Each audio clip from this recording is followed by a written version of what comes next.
If you wake tomorrow and the horizon feels taller, if the tides move with a pulse that feels impatient, almost angry, it won't be your imagination. It will be because the geometry of our sky has changed. For 4.5 billion years, the moon has been Earth's most loyal companion, a silent guardian, a stabilizer of oceans, a keeper of nights. We mapped its orbit down to the millimeter. We tracked its slow retreat, drifting away at nearly 4 centimeters per year. Predictable, safe, understood. Until now. At the Apache Point Observatory, a laser pulse fired toward the lunar surface returned too early, by fractions of a second, tiny, impossible, and yet undeniable. Within hours, the anomaly was cross-checked by the Observatoire de la Côte d'Azur and confirmed again by the Matera Laser Ranging Observatory. The verdict was unanimous. The moon had moved, not drifted, not wobbled, lurched. In less than 24 hours, our satellite shifted 14 miles closer to Earth. 14 miles may sound trivial against a cosmic scale. It is not. The moon weighs approximately 73 quintillion tons. To displace that mass 22.5 kilometers from its ancient orbit requires energy beyond planetary comprehension. This is not a glitch, not atmospheric distortion, not sensor error. This is intervention. Emergency bulletins from the National Oceanic and Atmospheric Administration began flooding coastal networks. Tidal gauges across the North Atlantic recorded surges 4 inches higher than predicted peaks. In the Bay of Fundy, water velocities exceeded every hydrodynamic model we possess. The oceans reacted instantly because tidal force is mercilessly precise, inversely proportional to the cube of distance. Move the moon even slightly closer, and Earth feels it immediately. Something massive has attached itself to our moon. Its designation, Threei Atlas. Until weeks ago, astronomers categorized it as a rogue interstellar object, perhaps a dark comet from the distant Oort cloud. It entered the inner solar system without spectacle, no glowing tail, no outgassing, no vapor signature as it crossed the frost line. It remained dark, compact, impossibly dense. Then came the impossible maneuver.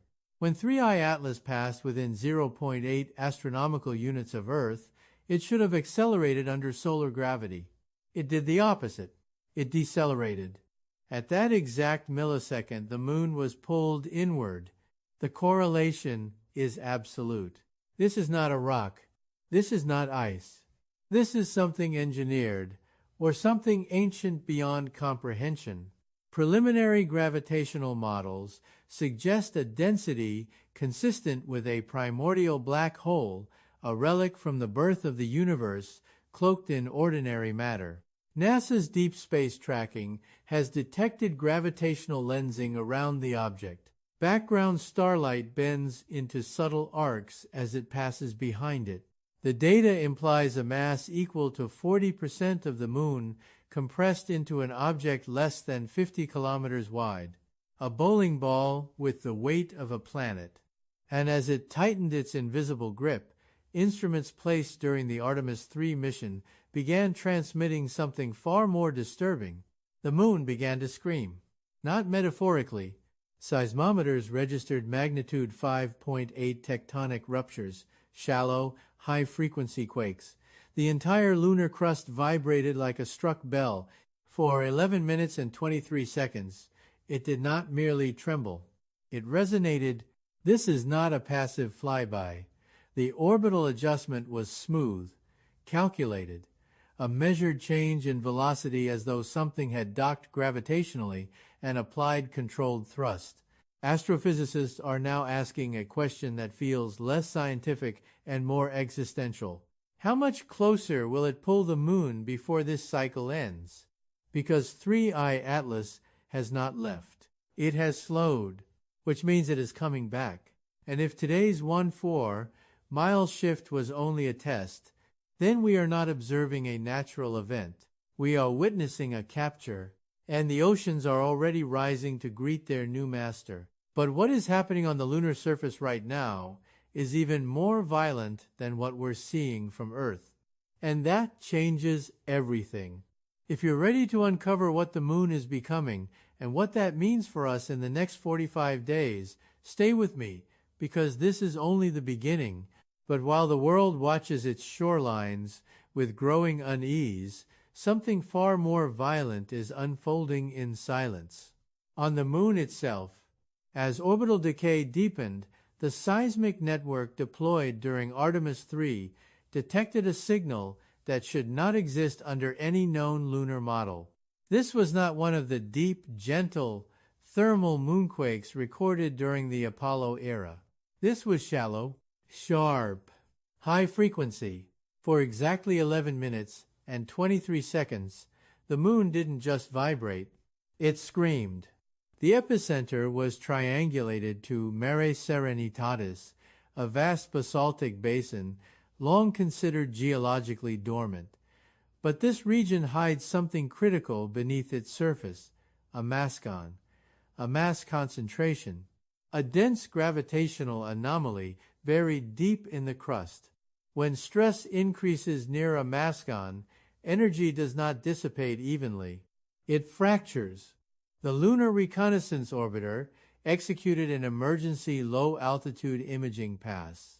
What it saw confirmed our worst fears. A jagged rift nearly 4 kilometers long had torn through the basin floor. Fresh, violent. Not a relic of ancient cooling, not a slow contraction crack from billions of years ago. A new wound. Spectral analysis of the gas venting from that fracture revealed something deeply unsettling. Radon 222. Radon is not surface material. It is born from uranium decay deep inside a planetary mantle.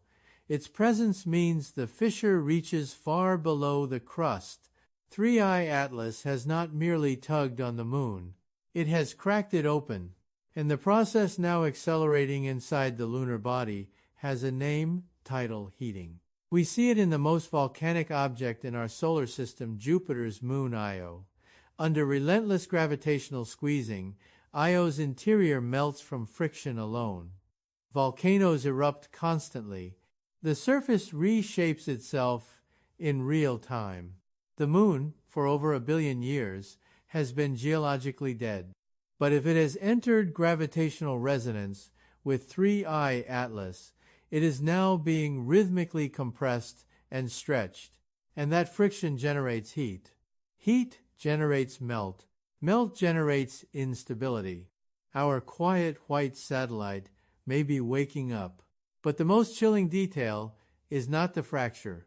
It is the rhythm. Every 11 minutes, a low-frequency pulse precisely 0.3 Hz ripples through the lunar crust. It is not random. It is harmonic, and that frequency perfectly matches the gravitational wave pattern being emitted by Threei Atlas. This is not coincidence. This is sympathetic resonance. Like a singer shattering glass by matching its frequency, the visitor is plucking the moon like a stringed instrument, and the moon is singing back. If this resonance strengthens, if the orbital mechanics lock into a sustained harmonic ratio, the 1 4-mile shift we observed will be insignificant compared to what follows, because resonance does not remain stable. It escalates. Meanwhile, back on Earth, the barycenter, the shared center of mass between Earth and Moon, has shifted by 8 meters.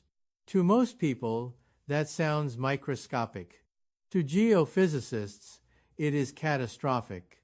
An 8-meter displacement alters rotational equilibrium. GPS constellations are detecting anomalies consistent with a developing Chandler wobble, a destabilization of Earth's axial motion.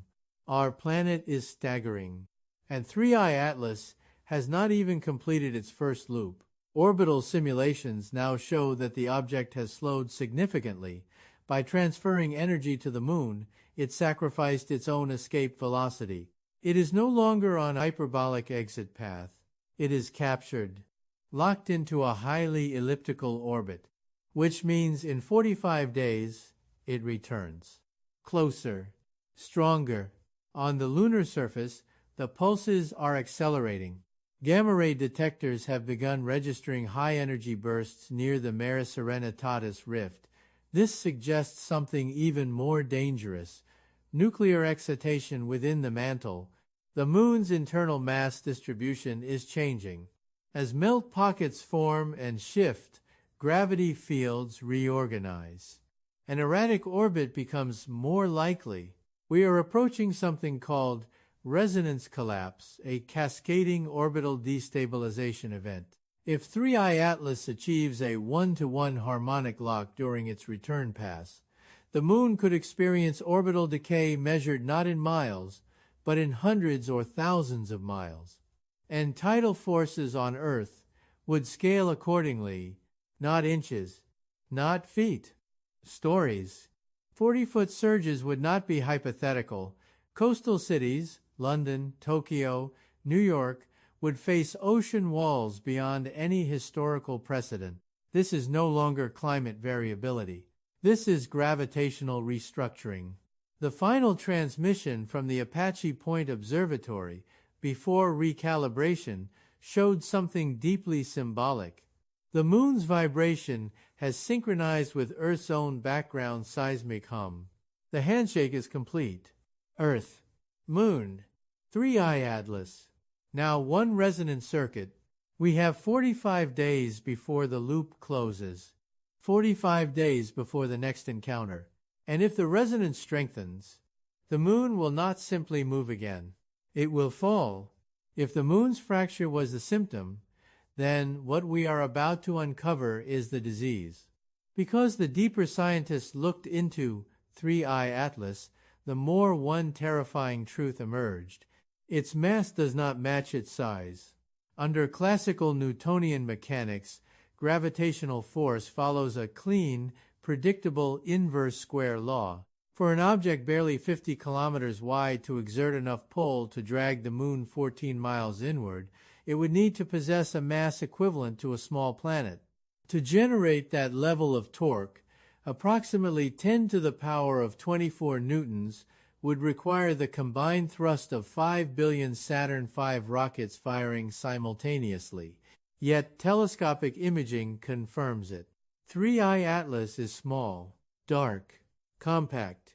This contradiction has earned a name inside theoretical physics circles: the bowling ball paradox. It looks like a ping-pong ball. It hits like a planet. Data from NASA's Deep Space Network revealed something even more disturbing.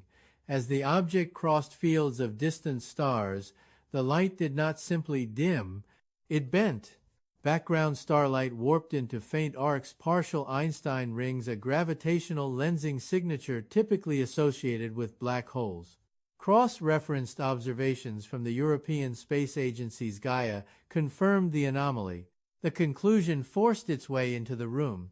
Threei Atlas may contain a primordial black hole, a relic from the earliest microseconds after the Big Bang. A singularity, the mass of a world compressed into something asteroid-sized. If such a core exists within its structure, it explains everything. Why it does not outgas like a comet. Why no vapor escapes its surface. Why even its own material appears gravitationally bound beyond normal escape velocity. This is not an interstellar wanderer. It is a gravitational anchor, and it has latched onto our moon. Orbital mechanics now show that by transferring kinetic energy to pull the moon closer, Threei Atlas slowed itself down. Instead of slingshotting away from the solar system, it has entered a highly elliptical orbit, a capture trajectory. It will return in 45 days. But here is what keeps astrophysicists awake. The initial pull was precise, measured, controlled. This was not a chaotic gravitational tug like passing asteroids create. The moon's velocity changed smoothly, as if an external system applied calibrated force. Some researchers have dared to whisper an unthinkable possibility: metric engineering. Theoretical models referencing the Alcubierre warp solution suggest that spacetime itself can be contracted in front of an object and expanded behind it. If Threei Atlas is manipulating gravitational curvature, locally twisting the fabric of space rather than brute forcing through it, then its apparent size becomes irrelevant. It is not pulling the moon through space. It is reshaping the space between them. And that would mean we are not dealing with a natural object at all. As the lunar pulse is intensified, Earth-based gravitational wave detectors picked up matching oscillations. The 0.3 Hz rhythm is no longer confined to the moon. It is echoing faintly through our own planet's crust. The Earth and moon are now mechanically coupled through this external driver. The barycenter has shifted further. Earth's axial stability is degrading in measurable increments. This is the beginning of a slipstick phenomenon, like tectonic plates grinding before a rupture, but on a planetary scale. The moon jerks, then stabilizes, then jerks again. Each adjustment inches it closer. If this continues, the resonance will escalate. And resonance does not plateau. It amplifies. In 45 days, when Threei Atlas completes its loop, it will approach with reduced velocity but increased coupling efficiency. Orbital simulations show a high probability of harmonic lock, a 1-to-1 resonance cycle. If that happens, the 1-4-mile shift becomes a footnote. We could see orbital decay measured in hundreds of miles. Tidal forces would increase by the cube of that reduction. Coastal surge models now project scenarios where ocean walls exceed 40 feet in major metropolitan zones. London, Tokyo, New York. Entire skylines facing gravitationally amplified oceans. This is not a gradual climate shift. It is a mechanical reconfiguration of the Earth-Moon system. And the most disturbing element? The Moon's seismic frequency has begun synchronizing with Earth's background hum, the constant micro-vibration our planet emits due to atmospheric and oceanic motion. The handshake is complete. We are now part of the circuit. Earth, Moon, Threei Atlas, a resonant triad. The clock is ticking toward the next encounter. And if the primordial core theory is correct, then the second pass will not simply adjust orbit. It may tighten the tether permanently. But what happens if resonance crosses a threshold, if the moon's internal structure destabilizes entirely? If resonance crosses the threshold, the moon will not simply shift again. It will transform. And that transformation has already begun. Inside Mission Control, seismic analysts reviewing data from Artemis 3 noticed something profoundly disturbing. The 1-1-minute pulses are no longer isolated bursts. They are evolving into sustained harmonic waves, rising in amplitude with every cycle. The moon is no longer passively reacting. It is entering a feedback loop. Tidal heating, once theoretical, is now measurable. As Threei Atlas continues its elliptical retreat, its gravitational grip stretches and compresses the lunar body in rhythmic cycles. Each squeeze generates friction, each release redistributes stress. Friction becomes heat. Heat becomes melt. And melt destabilizes structure. Thermal imaging from the Lunar Reconnaissance Orbiter reveals subtle infrared anomalies spreading outward from the Mare Serenitatis rift. What was once a single 4-kilometer fracture now shows micro fissures branching like lightning beneath the regolith. The moon's crust is weakening. Gamma-ray detectors have recorded sporadic bursts aligned precisely with the 0.3 Hz gravitational rhythm. This suggests nuclear excitation events, not full reactions, but atomic agitation deep within the mantle. The moon, geologically silent for over 1 billion years, is reactivating. We have seen this before, not here, but around Jupiter. Io, locked in gravitational wrestling with its parent planet, is the most volcanic object in the solar system. Its surface constantly renews itself under relentless tidal stress. If our moon follows even a fraction of that path, the night sky will never look the same again. Imagine it. Instead of a calm white disk, a smoldering ember streaked with lava plumes, volcanic fountains arcing hundreds of kilometers high in low gravity, ash clouds reflecting sunlight in blood-red halos. The dead world wakes. And when it does, Earth pays the price. Because volcanic resurfacing shifts mass distribution, shift mass, and you shift gravity. Shift gravity, and you destabilize orbit further. Orbital simulations now incorporate variable lunar density models. The projections are not encouraging. As molten pockets form and migrate, the moon's center of mass drifts unpredictably. That drift feeds directly into the barycenter equation, already displaced by 8 meters and increasing. Earth's rotational stability is beginning to falter.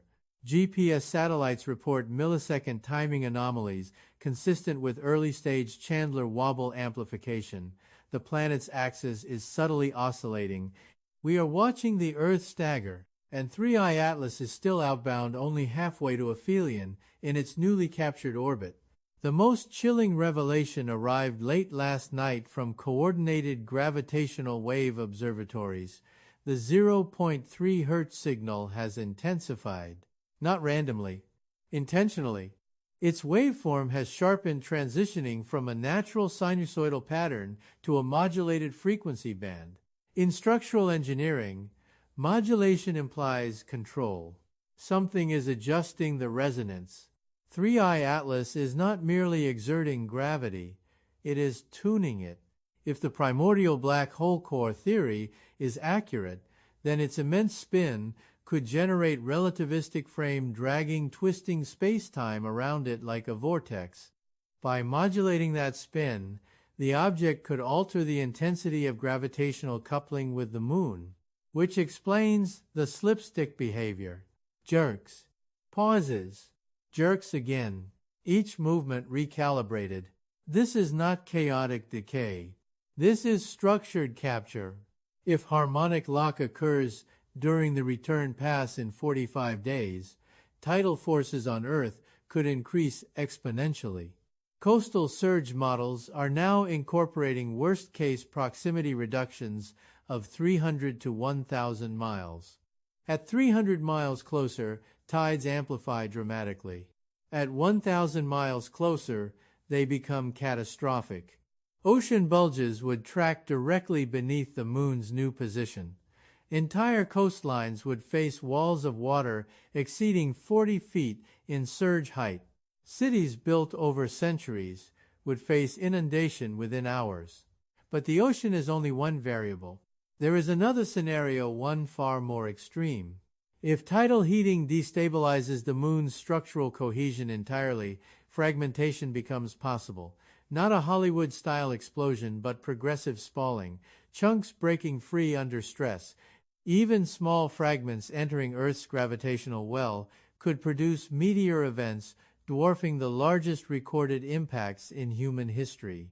The sky would not just glow red, it would burn. And yet, amid all this, one data point has frozen analysts in silence.